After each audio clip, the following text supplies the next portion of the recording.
ونسخ الأعجال والقلوب عنده مفضية والسر عنده علانية. الحلال ما أحل والحرام ما حرم، الدين ما شرع والأمر ما قضى، الخلق خلقه والعبد عبده وهو الله الرؤوف الرحيم. الحمد لله جل وعلا، وصلى الله تعالى وسلم على النبي المصطفى ورسوله المجتبى وأمينه على وحي السماء وعلى آله النجباء وأصحابه الأتقياء ومن بهديهم اقتدى وبآثارهم اكتفى من المفسرين والمحدثين والفقهاء إلى يوم الجزاء. أما بعد، فقد قال الله جل جلاله: ما كان محمد أبا أحد من رسول الله، ما كان محمد أبا أحد من رجالكم ولكن رسول الله وخاتم النبيين. وقال تعالى: قل إن كنتم تحبون الله فاتبعوني يحببكم الله. وقال النبي صلى الله تعالى عليه وسلم: أنا نبي والآدم بين الروح والجسد. وقال النبي صلى الله تعالى عليه وسلم: أنا سيد ولد آدم يوم القيامة ولا فخر، أو كما قال عليه الصلاة والتسليمات. صدق الله مولانا العظيم وصدق رسوله النبي الأمي الكريم، ونحن على ذلك لمن الشاهدين والشاکرین والحمد للہ رب العالمین. میرے بھائیو، اللہ رب العزت نے اس کائنات کو ایک مقصد کے لیے پیدا فرمایا، اور کائنات کے اصل الاصول اور حاصل اور مغز کے طور پہ کائنات کی نیابت اور خلافت اور حکومت چلانے کے لیے اللہ رب العزت نے حضرت انسان کو پیدا فرمایا. حضرت انسان کی دنیا میں آمد ایک مختصر وقت کے لیے ہے. طے شدہ اصول اور قانون کے مطابق انسان دنیا میں آیا، اور اسی اصول اور قانون کے مطابق وقت گزار کے جب اپنا ٹائم پیریڈ مکمل ہوگا تو اسے جانا پڑے گا. نہ اس کا آنے میں کوئی اختیار ہے، نہ اس کا جانے میں کوئی اختیار ہوگا. آیا تو اس کی مرضی نہیں تھی، لیکن آنا پڑا، اللہ کا حکم تھا. اور جب جانا پڑے گا تو پھر اللہ کا حکم ہوگا، جانا پڑے گا. دنیا کے اندر جو انقلابات ہیں، کبھی سردی ہے، کبھی گرمی ہے، کبھی صحت ہے، کبھی بیماری ہے، کبھی کمزوری ملتی ہے، کبھی طاقت ملتی ہے، کبھی بھوک ہے، کبھی پیاس ہے. کوئی بھوکا بیمار ہے، کوئی کھا کے بیمار ہے، کوئی پیاسا بیمار ہے، کسی کی تشنگی نہیں، اس کو وہ مرض لگا ہوا ہے. یہ دنیا کے انقلابات ہیں. دنیا ٹھہراؤ کا نام ہی نہیں ہے، یہ انقلابات کا نام ہے. اور یہاں کے انقلابات اس بات کا پتہ دیتے ہیں کہ یہاں ابدی زندگی کسی کی نہیں ہے، ابدی حکومت کسی کی نہیں ہے، ابدی راحت کسی کی نہیں ہے، اور یہاں ابدی سکونت بھی کسی کی نہیں ہے. متنبی ایک بہت بڑا شاعر گزرا ہے. کسی زمانے میں اس نے نبوت کا دعویٰ کیا، پھر معتصم نے پکڑا، ذرا اس کی تھوڑی مرمت ہوئی تو درست ہو گیا. اور جب توبہ کر لے تو انسان کی توبہ سچی و پکی ہو تو اسے اللہ کا تعلق ملتا ہے. سیف الدولہ کا غلام مرا یماک، اس کی تعزیت کے لیے گیا، اور وہاں اس نے ایک قصیدہ، ایک مرثیہ پڑھا. اس مرثی کے اندر یہ 4 اشعار اس کی اصل ہیں، اس کی جڑ ہیں. اور دیوان متنبی کی پوری دیوان میں یہ 4 اشعار جو وزن رکھتے ہیں، پوری کتاب اس کے مقابلے میں کچھ بھی نہیں۔ اس میں وہ کائنات کی حقیقت بتاتا ہے، قد فارق الناس الاحبۃ قبلنا واعیا دواء الموت کل طبیب۔ بھائی دیکھو یہ دنیا ایسی جگہ ہے جہاں ہم سے پہلے بھی لوگوں سے ان کے محبوب جدا ہوتے رہے۔ بڑی بڑی داستانیں دنیا نے سنی اور دیکھی۔ کسی نے مثال بنایا لیلا اور مجنوں کو، کسی نے مثال بنایا شیریں اور فرہاد کو، کسی نے مثال بنایا سسی اور پنوں کو، کسی نے مسائل بیان کی ہیر اور رانجھا کو، کسی نے رادھا اور کشن کے تذکرے کیے۔ تو متنبی کہتا ہے دیکھو کہاں ہیں وہ سارے، عاشق کہاں ہے، معشوق کہاں ہے، محب کہاں ہے، محبوب کہاں ہے، سب ہی چلے گئے۔ قد فارق الناس الاحبۃ قبلنا واعیا دواء الموت کل طبیب۔ ارسطو جیسا طبیب، بو علی سینا جیسا سرجن اور ابن الہیثم جیسا رازی جیسے یہ بڑے بڑے سائنٹسٹ، یہ بڑے بڑے سرجن، یہ بڑے بڑے میڈیسن کے ماہرین، فارماسسٹ، یہ سب عاجز آ گئے، کوئی بھی موت کی دوا نہ بنا سکا، کوئی بھی نہ بنا سکا۔ سبقنا الی الدنیا فلو عاش اہلها۔ آج ہم دنیا میں بیٹھے ہیں، عیسیٰ علیہ السلام کو 2000 سال گزر گئے، ہمارے پیغمبر کو 1400 سال گزر گئے، کوئی کہتا ہے دنیا 6000 سال گزار چکی ہے، کوئی کہتا ہے 8000 سال، اندازے ہیں 10,000 سال گزار چکی ہے۔ دیکھو اتنے عرصے کے بعد ہم دنیا میں آئے اور ہم سے پہلے اتنے زبردست لوگ گزرے۔ قرآن کہتے ہیں الم تر کیف فعل ربک بعاد ارم ذات العماد التی لم یخلق مثلها فی البلاد۔ ایسے زبردست لوگ جن کے بارے میں اللہ کہتا ہے میں نے ایسے بنائے ہی نہیں ہیں، ان جیسا کسی کو بنایا ہی نہیں، جن کا زمین پہ نعرہ تھا من اشد منا قوہ، ہم جیسی طاقت والا کون ہے، ہم سے مقابلہ کرنے والا کون ہے، ہم سے ٹکر لینے والا کون ہے، وہ بھی نہیں، وہ بھی نہیں۔ سبقنا الی الدنیا، ہم بہت بعد میں آئے، ہم تو 21ویں صدی میں آئے۔ فلو عاش اہلها، اگر دنیا والوں میں دنیا میں رہنا ہوتا، منعنا بها من جیئۃ وذہوب، ہمارا تو نمبر ہی نہیں آنا تھا، ہم نے تو دنیا میں پھر آنا ہی نہیں تھا۔ وہ جو 3,000 سال کی زندگی ایک ایک آدمی گزار کے جاتا تھا، جو 400 سال کی عمر میں ان کا بچہ بالغ ہوتا تھا، جن کے سر اور داڑھی کے بال کبھی سفید نہیں ہوتے تھے، جن کے کبھی سر میں درد نہیں ہوتا تھا، مضبوط، توانا، تن و من، طاقت کے پہاڑ، کہ وہ پہاڑوں کو تراش کے اس میں محل بنائیں، گھر بنائیں، ایسے زبردست لوگ اگر دنیا میں رہنا ہوتا تو وہ رہتے، ہمارا تو نمبر ہی نہیں آتا۔ تملک حل آتی تملک سالم، دیکھو نا جو دنیا میں وارث ہوتا ہے نا، وارث، وہ میراث کے مال کو ایسے لوٹتا ہے کہ جیسے ڈاکو کسی مسافر سے مال لوٹتے ہیں۔ وفارقها الماضی فراق الصلیبی، جو دنیا سے جا رہا ہوتا ہے وہ ایسے جا رہا ہوتا ہے جیسے لٹا پھٹا مسافر۔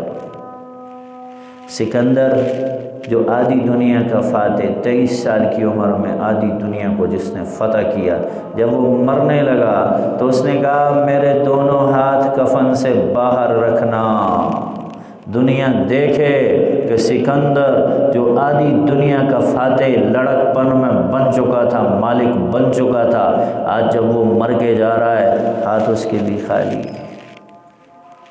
ولا فضل للشجاعۃ والندى وصبر الفتى، اگر بات سنو، موت نہ ہوتی، مرنا نہ ہوتا، لمیٹیشنز نہ ہوتی، پابندیاں نہ ہوتی، حدود نہ ہوتی، اللہ کے سامنے حاضری نہ ہوتی، تو پھر دنیا میں سخاوت کس نے کرنی تھی؟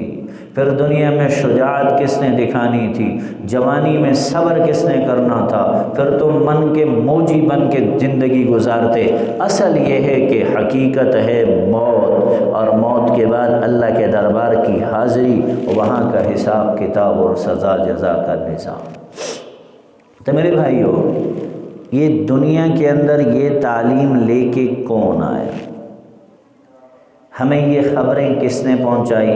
ہمیں یہ کس نے بتایا کہ یہاں سے آگے ایک جہان اور بھی ہے جو تمہارے یہاں کے جہان کی بنیاد پہ قائم ہونے والا ہے؟ تمہاری وہاں کی زندگی یہاں کی زندگی کی بنیاد پہ ہے۔ یہاں اچھے اعمال ہیں، وہاں اچھے حالات ہیں، یہاں گندے اعمال ہیں، وہاں برے حالات ہیں۔ یہ ہمیں کس نے بتایا؟ بتایا تو اللہ نے ہے، لیکن اللہ کو اور ہمارا رابطہ کوئی نہیں۔ رابطے کے لیے اللہ نے حضرت محمد صلی اللہ تعالی وسلم کو دنیا میں مبعوث فرمایا۔ ربیع الاول کا مہینہ ہے اور 12 ربیع الاول کی تاریخ ہے، اور عجیب تماشا یہ ہے کہ ہم لوگ بے دینی کو دین بنا کے کرتے ہیں اور دین کو سمجھتے ہیں۔ جب کوئی دین بتاتے ہیں تو ناراض ہو جاتے ہیں، اپنے رواج کو دین بنا کے پیش کرتے ہیں۔ ہم چاہتے ہیں سارے ہی لوگ ہمارے ساتھ شامل ہو جائیں۔ پھر ایک بات اور سن لو، ہماری حکومتیں، ہمارے ادارے جہاں دین کا نام و نشان نہیں ہے، جہاں اسلامی تشخص، اسلامی وقار، اسلامی کردار، اسلامی افکار نہیں ہے، نام کے لیے بھی نہیں ہے، جس چیز کی مذہبی عبادت کی وہ پیروی کر لے تو سمجھ لو کہ اس میں گڑبڑ ہے۔ یہ پہلے سے طے شدہ اصول ہے۔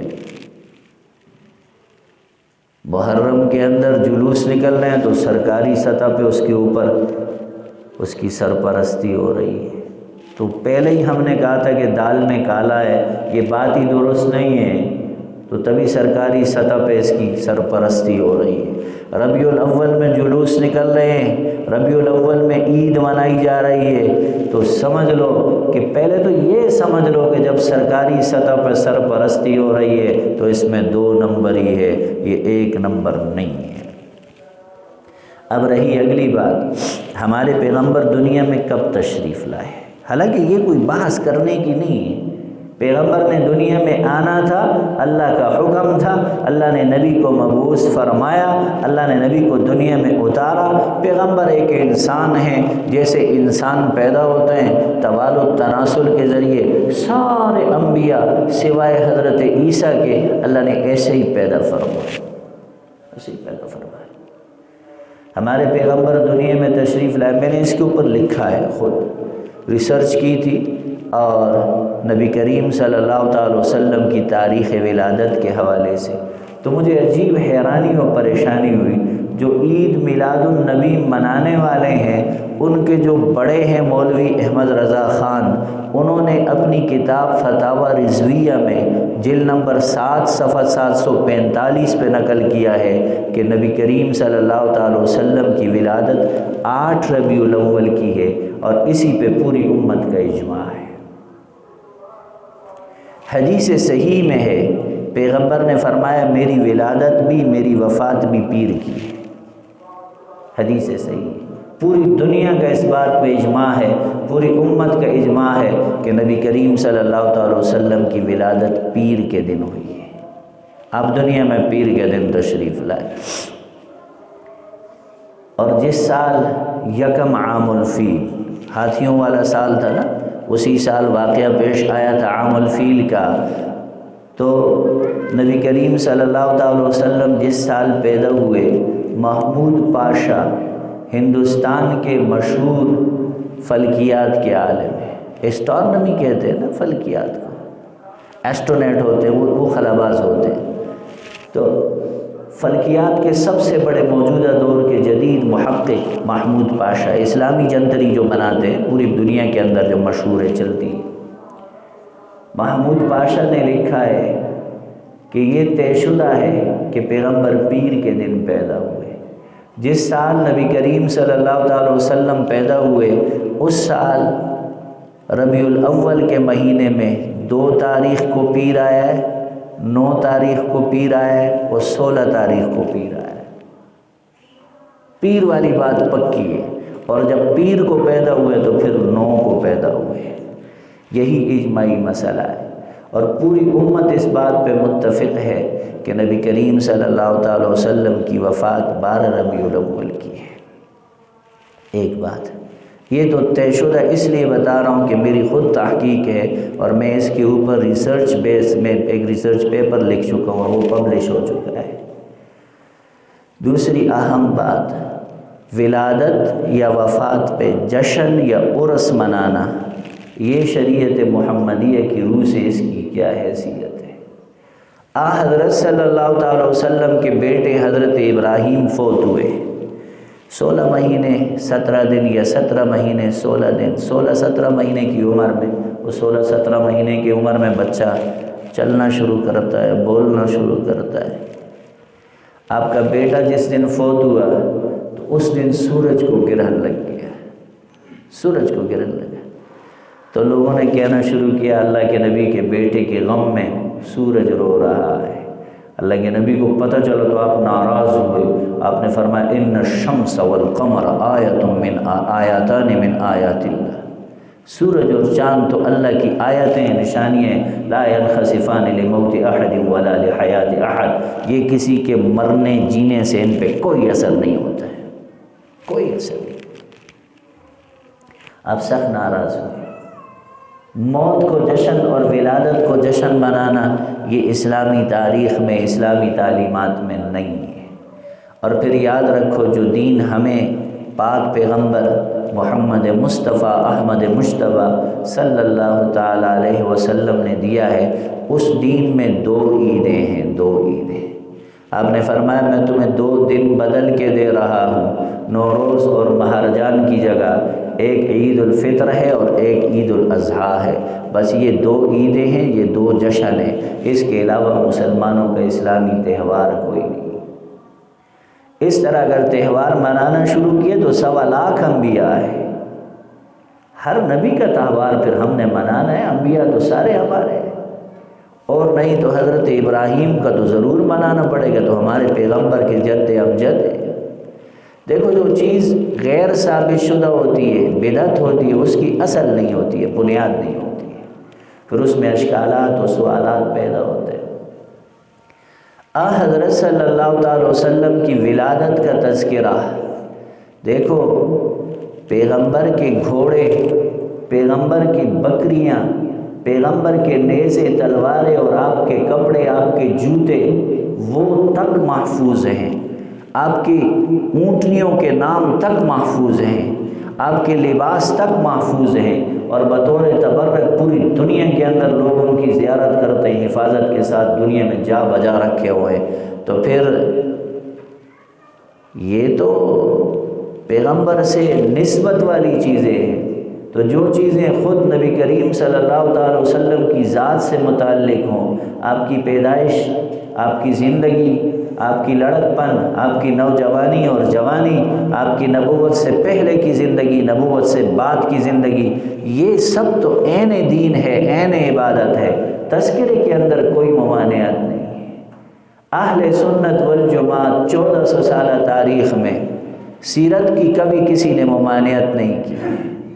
ہم پورا سال کیا سیرت بیان نہیں کرتے؟ کوئی مسئلہ بیان کرتے تو حدیث بیان کرتے، کوئی مسئلہ بیان کرتے تو بنیاد کے طور پہ پیغمبر کا عمل، پیغمبر کا فرمان اور پیغمبر کی تقریر بیان کرتے۔ آپ نے دیکھا، آپ کے سامنے کیا گیا، آپ خاموش رہے، آپ نے منع فرمایا یا آپ نے حکم فرمایا، یہی تو ساری سیرت ہوتی ہے، اور سیرت کیا ہوتی ہے؟ آپ کی ازواج کا تذکرہ، آپ کی اولاد کا تذکرہ، آپ کے صحابہ کا تذکرہ، آپ کے شمائل کا تذکرہ، بس یہی سیرت ہے، اور سیرت کیا ہے؟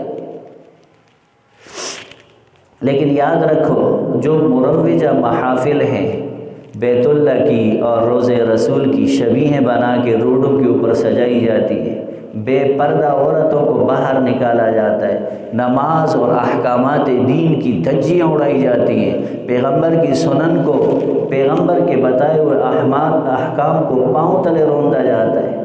ایسے ایک اور عجیب تماشا ہے، میرا ارادہ تھا کہ میں کچھ نہ کچھ بیچ میں شمائل کی بات بھی کروں گا، لیکن مضامین اتنے زیادہ ہیں جو اصل ضروری باتیں ہیں وہ کرنی ضروری ہے، شمائل تو ہم پورا سال بیان کرتے ہیں۔ فلاں ملک نے پیغمبر کی توہین کی، ڈنمارک نے توہین کی، ہم نے بائیکاٹ کر دی۔ اب فرانس نے توہین کی، ہم ان کا بھی بائیکاٹ کرتے ہیں اور کریں گے انشاءاللہ۔ ہم انہیں کنڈیم کرتے رہیں گے، آخری حد تک جو ہم سے ہو سکا کریں گے۔ لیکن مسئلہ یہ ہے فرانس والے بھی پیغمبر کے باغی نافرمان منکر ہیں، ڈنمارک والے بھی، ناروے والے بھی، امریکہ والے بھی، یورپ والے بھی، سارے جو اللہ کے نبی کے باغی ہیں ان کی طرف سے اگر پیغمبر کی بے حرمتی ہو رہی ہے، تمہیں تکلیف ہوتی ہے، تم ناراض ہوتے ہو، تم جلسے جلوس اور ریلیاں توڑ پھوڑ کرتے ہو، احتجاج کرتے ہو، جو میں اور آپ اللہ کے نبی کی گستاخی کرتے ہیں وہ کس کھاتے ہیں؟ ہم تو ماننے والے ہیں، وہ تو ویسے بھی جہنم میں جائیں گے۔ چلو دنیا میں ہم سے کچھ نہ ہوا، نہ ہم نے جہاد کیا، نہ ہم نے تبلیغ کی، نہ ہم نے ایسے اسباب و وسائل حاصل کیے کہ ہم ان کو دبا سکیں، ہم بے بس رہے دین کے معاملے میں، دنیا کے معاملے میں بڑے تگڑے ہیں، اللہ کے احکام پیغمبر کی سنت کے معاملے میں ہم نے بے بسی دکھائی، کم مائگی دکھائی، کم ظرفی دکھائی۔ لیکن بات سنو، میں ہمیشہ میرا مضمون یہی ہوتا ہے، اپنا آپ، اپنا اقتدار، اپنا اختیار، اپنا گھر بار، اپنا کاروبار، اپنی ملازمت، اپنا حلقہ احباب، یہاں ہماری کارگزاری کیا ہے؟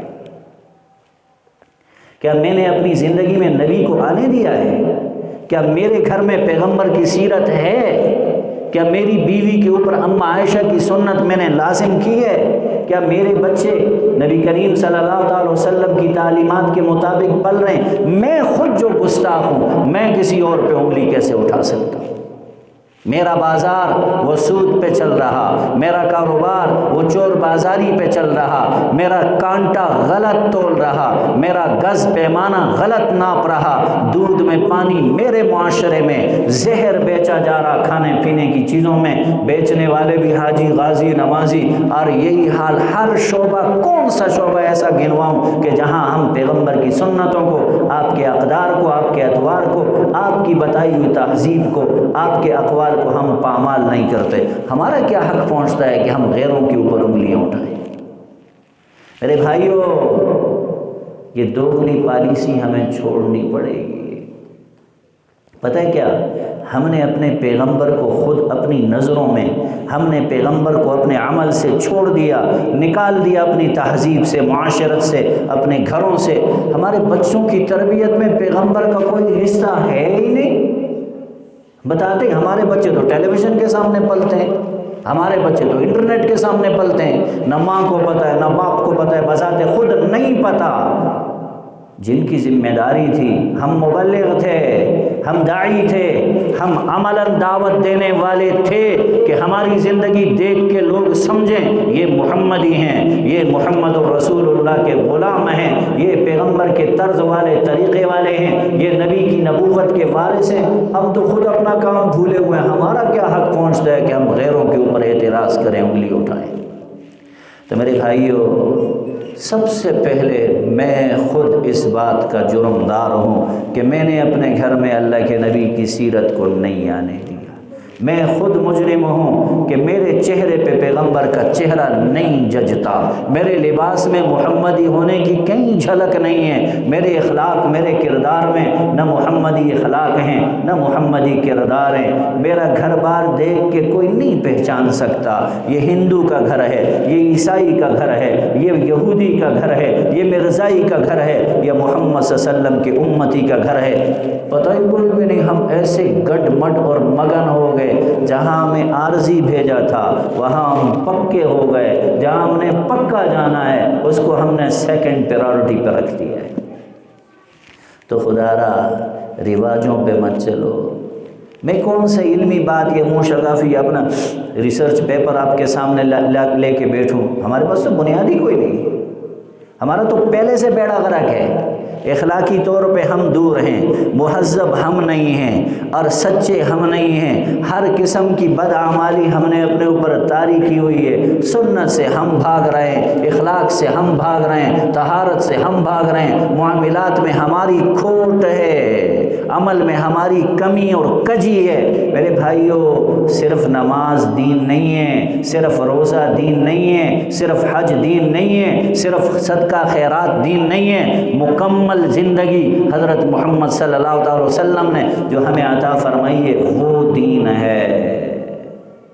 ہمارا کام بتانا ہے، دہرانا ہے، یاد کروانا ہے۔ عمل اللہ توفیق دیں گے تو ہوگا، نہیں تو کبھی اسلامی حکومت بھی اللہ کرے گا آ جائے گی، پھر پتہ چلے گا کہ دین کیا ہوتا ہے۔ اللہ رب العزت دین کی سمجھ بھی عطا فرمائے، عمل کی توفیق بھی نصیب فرمائے۔ بہت سے دوستوں نے دعاؤں کے لیے کہا ہے، میں نہیں بھی جہاں فون بھی کرتے ہیں، میسیجز بھی کرتے رہتے ہیں، جمعے کا اجتماع ہوتا ہے، اور پھر یہ ہے کہ ایک یقین اور وثوق ہے، مضبوط وثوق ہے اللہ کی ذات پہ کہ جب خدا سے سوال کرتے ہیں تو اللہ ضرور عطا فرماتے ہیں، اللہ ضرور عطا فرماتے ہیں۔ تو سب بھائیوں کے حق میں ہم دعا گو ہیں، اللہ تمام بیماروں کو شفائے کاملہ عاجلہ نصیب فرمائے، اور جتنے دوست احباب رشتہ دار بزرگ اپنے اساتذہ میں، شاگردوں میں، مقتدیوں میں، رشتہ داروں میں حالت ایمان میں دنیا سے رخصت ہوئے، اللہ سب کی بخشش فرمائے۔ وآخر دعوانا الحمدللہ رب العالمین۔ سنت پڑھیں۔